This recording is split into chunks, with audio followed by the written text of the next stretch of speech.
Good afternoon, and welcome to this episode of In Our Community. I'm your host, Jim Ducey, and this afternoon we're speaking with Dr. Paula Strauss. And we're going to be talking about migraine headaches today.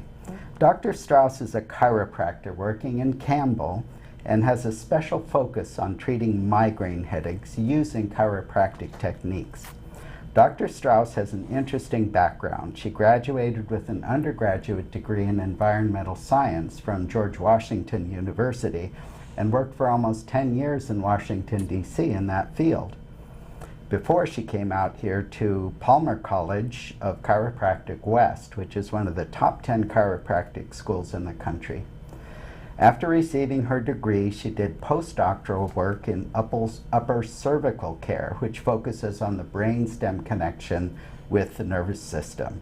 Dr. Strauss has been practicing chiropractic for almost 25 years and will help us understand migraine headaches and her special techniques for treating them. So welcome, Dr. Strauss. Thank you very much for having me. I'm really glad to have you here. So you're a chiropractor and you focus on treating migraines. Could you tell us a little bit about migraine headaches and what makes them so debilitating? And why is it different than just your average headache? Yes. I would say the average person that has a very severe headache would call it a migraine. But a migraine is actually a very technical diagnosis. When you have a severe headache that is often one-sided, although it could be all over the head, it lasts from 12 to 36 hours, and oftentimes the patient is feeling very sensitive to light, very sensitive to sound, nauseous. The length of the headache and the throbbing, severe nature of the headache, plus those other elements, defines it as a migraine headache. Okay, well that's interesting. So now, why do they occur? What brings on a migraine headache? I am sorry to tell you that no one really knows. It's a very common ailment. They say 1 to 11 people have migraine headaches in the United States. And there have been theories about what causes the migraine, but there really are no actual researched and defined reasons for it. That's amazing. We'll talk a little bit more about research a little bit later, but you do have, as in the introduction, I had said you had a really interesting background. So you had been practicing environmental science in Washington, D.C. Yes. And then what brought you to chiropractic? What was it that made you decide to change careers? That's a pretty dramatic change. It was a very big change. Well, long ago when I was 8 years old, I was having torticollis. It's a common ailment among young children where the neck gets very stiff and painful. It's very common. And my dad took me to our old curmudgeon-y chiropractor in town, and he had no bedside manner whatsoever. But when he adjusted my neck, I remember thinking, that is so amazing.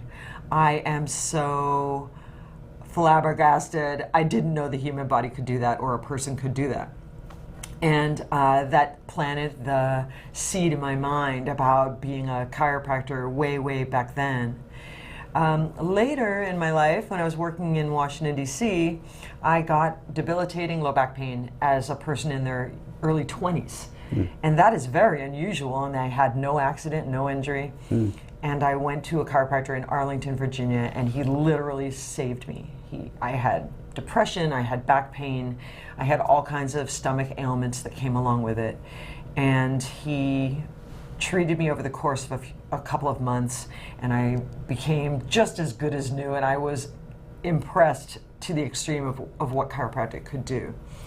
So after I got tired of living in DC, the snow, the people, my boyfriend at the time, my apartment, I moved to California to be with my brother. And I worked here, taking on different kinds of jobs, and then when I got to be 29, I decided I'm either going to go to chiropractic school or I'm not, and I think I need to go right now. That That's does how I got happen. that. I guess that 30-year-old mark, it's kind of like, where's my life going? That's right. So it kind of brings you up against it. So That's right. that's great. And so chiropractic really became it. Your dad was an optometrist, so My you dad had, was an optometrist. and so you had familiarity with running a business, or at least you had the concept of how to run a business. And I think it would be accurate to say I had the concept of how he ran his business. And, but that it could be done. It could be done. And he was a great humanitarian. He loved people. I'm the same way as him. I love people. I love hearing their stories. I love helping them. And you told me earlier that you never even considered going to work for somebody else. Right. It's like this is what people do. You have your business, you have your skill, you have your training, and you start your business. Yes. Was that easy to do, getting a business started here? I didn't really think of it as easy or hard. I was thinking that I was just going to work as hard as I could. I didn't know how it was going to turn out. And I spent the first 10 years just doing that, just working as hard as I could, giving lectures, going to clubs, meeting people.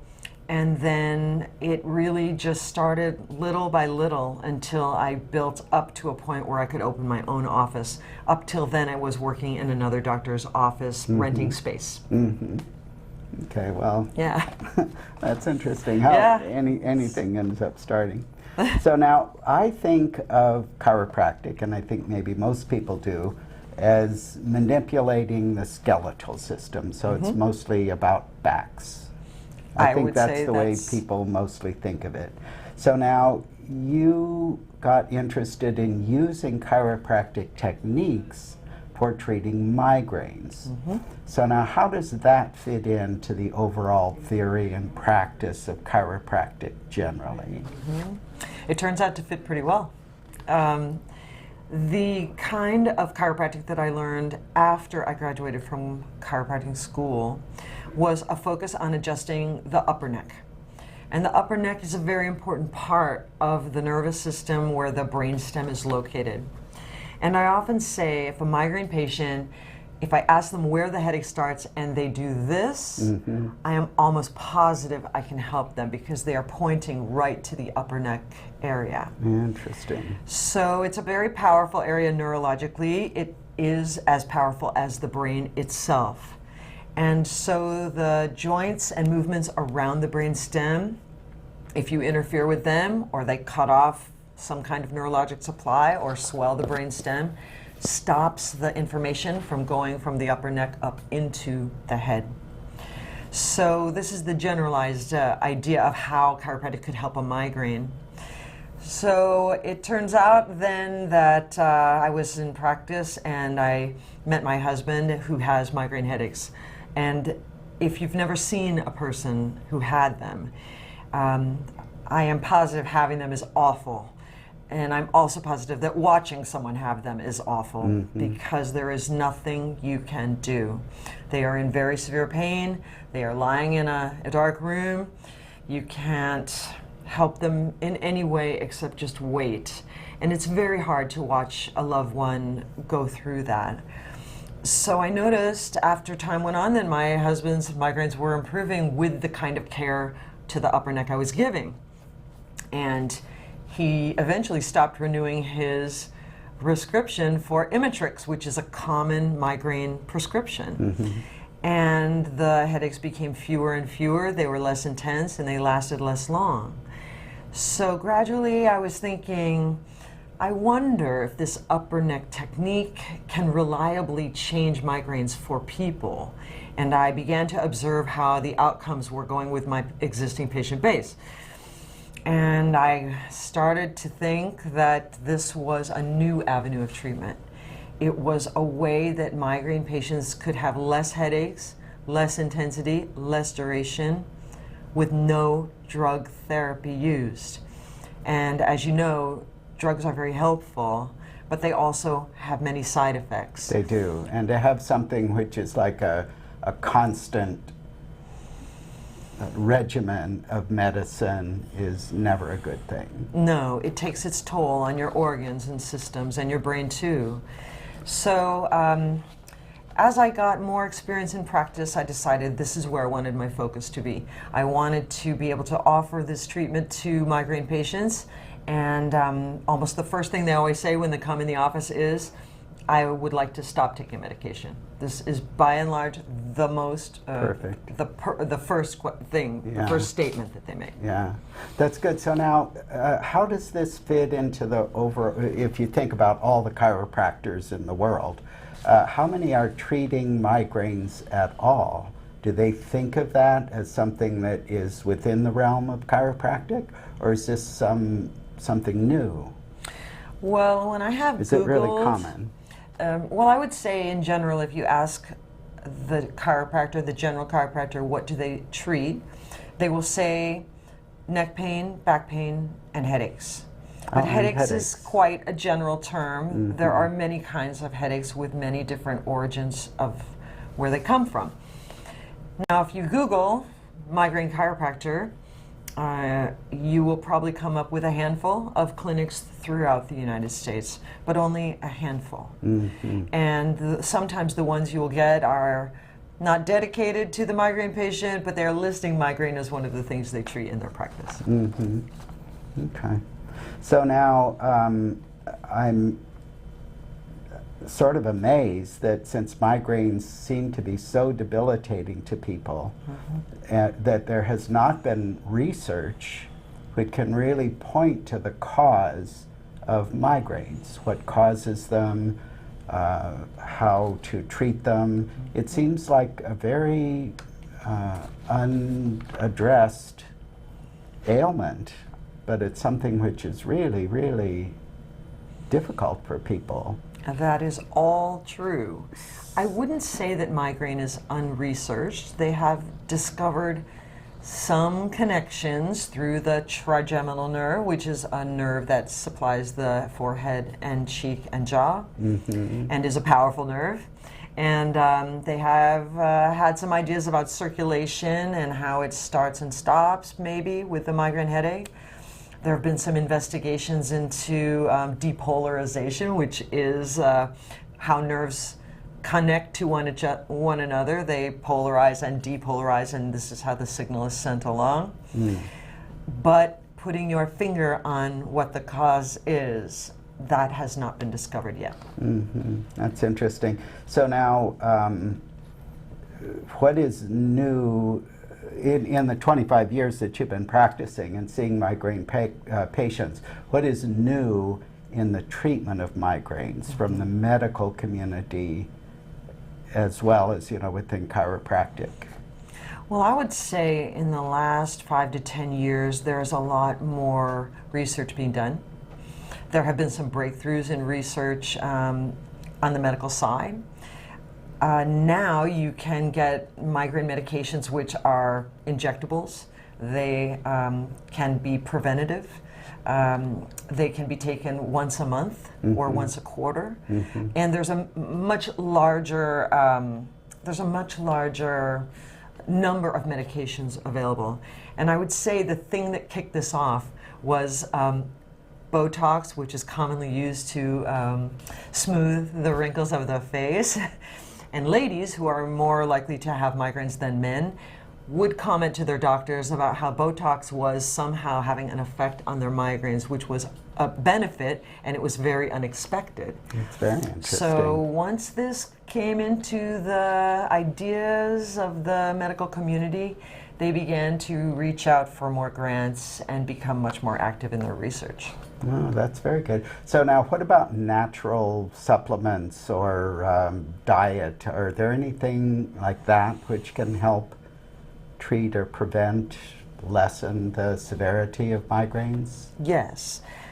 I would say herbs and supplements of other kinds, like magnesium is a common supplement used to treat migraine, and lifestyle changes. They do not have a huge effect, but if you ask a migraine patient, if I could feel 30% better, would that be worth it? They will always say yes. So patients in my practice, we talk about trying different experiments with supplements and herbs that they can take by mouth. We talk about what their exercise patterns look like. We talk about what their home stress and work stress is like. So we talk about many things, and I offer them a home management plan that they can start to implement. But I would say a lot of the time, migraine people come in very well educated. They've already tried many, many different things. Yeah, that's very interesting. So exercise, though, is an important feature in treatment. I would say exercise is important from the sense of relaxation, oxygenation of the body, generalized relaxation from stress seems to be a factor. So it's not the exercise, but it's the reducing of stress. Okay, that's interesting. So a lot of this just comes from experience. It's not because research has said, this is what causes a migraine, therefore we treat it this way. It's really people notice when I exercise more, my migraines are less. When I have Botox, my migraines are less. When I take these herbs, my migraines are less. Yes. Well, I would not say it's completely like that, like an experience that one patient is telling another. I think naturopaths and homeopaths have been attempting to treat migraine cases for decades. And I think also now we have clinics in the United States. There is one at Stanford, the headache clinic, and there is one at UCSF, the headache clinic, where they are incorporating now more natural and alternative pathways to treat migraine, which is a great change and a welcome change. That is really good. So now tell me about your specific techniques that you use in your clinic. So you had told me about some radiography and thermography equipment that you use, which may or may not be part of a standard chiropractic office. Can you tell me a little bit about how you specifically treat migraines? Yes. I would say that my practice differs quite a bit from the general chiropractor's practice. And in the beginning, I did use a lot of X-ray, but for my migraine patients, I found it really was not that useful for me unless they are over 50, because then you are ruling in and ruling out disease processes. You want to look at degeneration of the spine. You want to look at factors that could affect your treatment, but are not necessarily germane to treating the migraine itself. The thermography that you mentioned, this is a diagnostic imaging tool. I use it every visit on the patient. We measure before the treatment and we measure at the end of the treatment, and by looking at those two measurements I can see if my adjustment for the migraine has been effective. So not only does it tell me where I stand with my treatment, but it also tells me if it's not effective at all, then I can change my treatment. For me, it helps me guide the case more accurately and also speeds the case to the end point. I don't waste time trying adjustments for long periods of time and just going by symptoms. Symptoms are not a great way to guide a case. Objective measurement and symptoms and examination are a great way to guide a case. For sure. So now, can migraines be cured? Is there, I think you told me when we were talking before that some chiropractors, as they're treating headaches or any other symptoms, they really think of it as a maintenance routine. Is there something where you can say a person with a migraine no longer has migraines? I wish I could say yes. But I would say I've had very good success reducing frequency, so the number of headaches the person is getting per week, per month, per year. That's a major improvement for a headache patient, migraine patient. The intensity, how much pain they have, the duration, how long the headache lasts. These can all be changed. Now, once a person starts to have migraines, their neurology has a connection cascade that will produce that headache.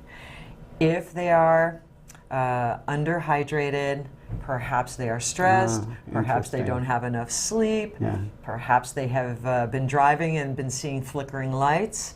These are all very common things that will trigger a migraine in many patients. So for my husband, if he doesn't drink enough water, stays up late, and has a couple of extra whiskeys, then he can expect perhaps he will have a migraine in that situation. But in general, there is no cure. But if you asked one of my patients, would I trade a migraine for seeing Dr. Strauss once a month for a checkup? They will say, I'm going for the checkup because I want to prevent it from happening. I don't want to use medication to try and deal with it. Migraine patients lose a lot of time. They lose family time. They lose their ability to work and be effective. And their vacations are ruined. And weddings don't get gone to because of a migraine. That's really bad. I know, it is. It's terrible. So for them to have a solution that they can count on to reduce those 3 factors and then just stay feeling well most of the time, that is a great thing for them.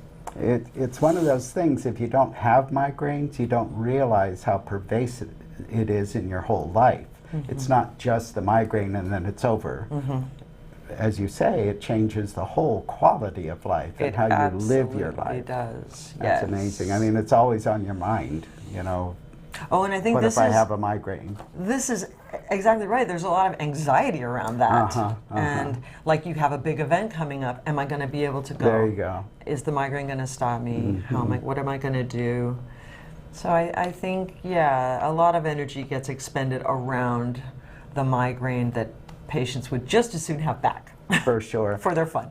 So now that leads me into another topic about how a patient can be proactive in dealing with their migraines and interacting with you. How do you help the patient? There was a term you used, migraine activism. Yes. So now tell me a little bit about that, how the patient can be more involved in their treatment. What I have learned in the last couple of years of going to migraine advocacy events, and one group is called Miles for Migraine, another group is called the Migraine Summit that happens every year online, anyone can attend, is that patients need to be heard and understood by their family members. And if the family members are unable, they need to have a support group. And this really helps them because it is so often that a patient would say to their best friend, oh, I've got a migraine today.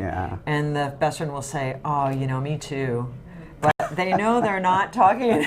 The one with the migraine is like, no, you don't, not really. And if you don't have migraines, you probably can't quite relate. Somebody says, I can't go because I have a migraine. Oh, there they are again. They've got a migraine. They always have migraines. You just can't relate. Yes, and I think from family members and friends, sometimes resentment can build up. Bad feelings can build up. So migraineurs really need a place where they can talk and be supported. Online connections have helped so much. I'll bet. The acceptance of alternatives have brought more people together, I think. And they can now be activists in the sense of there are now runs for migraine advocacy and support. So Miles for Migraine is that. Oh, that's what that is. There is a group that goes exclusively to lobby our congresspeople on the Hill every year to help get more money from NIH, the National Institutes of Health, to fund research. And just these 2 organizations have only existed for 5 to 10 years. So a lot has changed for migraineurs, and I think they understand that they are having a really big problem. And it's not all in their head. It is, but in the sense that it's not, they're not imagining the pain. Right. And it's starting now to be understood how debilitating it is. That is great. Yeah. That is great. Well, That is it's a good. new that, thing. It's a new thing. Uh-huh. Well, thank you very much for talking with us today, Dr. Strauss. So now, how can you have a website where people can find you? I do. The website is at www.theheadachedoctor.com, and you spell doctor D-O-C-T-O-R, so you spell it out. All right. And I'm very findable on the web. And we'll end up putting this up in a little message, a bug on the screen so people can see that. I appreciate it. All right. Well, I really appreciate you talking with us today. I learned an awful lot, and it's really a wonderful discussion and a difficult topic. So thank you very much. So thank you all for joining us for this edition of In Our Community with Dr. Strauss. And you can find other episodes of In Our Community on our YouTube website, KMVT15. And thank you very much for joining us, and hope to see you again. Thanks.